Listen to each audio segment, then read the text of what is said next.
Sunda yang memiliki arti bangunan atau gedung.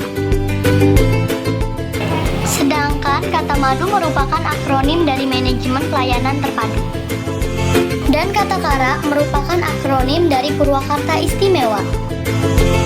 Balai Madukara memiliki arti sebagai bangunan atau gedung tempat penyelenggaraan pelayanan publik yang terpadu dan terintegrasi guna mewujudkan Purwakarta Istimewa.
Balai Madukara ini agar memudahkan serta memberikan kenyamanan bagi masyarakat, khususnya masyarakat Purwakarta, dalam menerima pelayanan publik.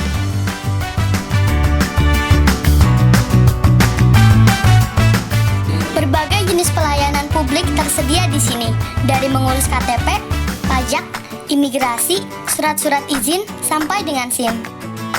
Ada sekitar 33 jenis pelayanan publik yang dapat diproses di Balai Madukara Purwakarta ini.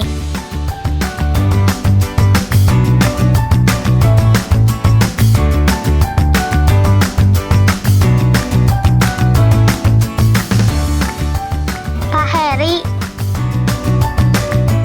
ayo kita lihat lagi.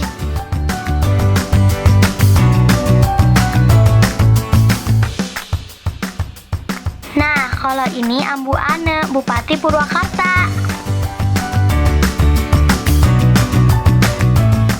Ayo kita lihat-lihat lagi.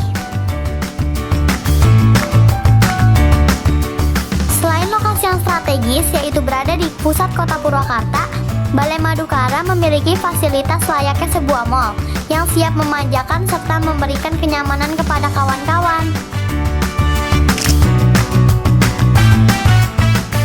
Nah teman-teman, demikianlah Balai Madukara Purwakarta.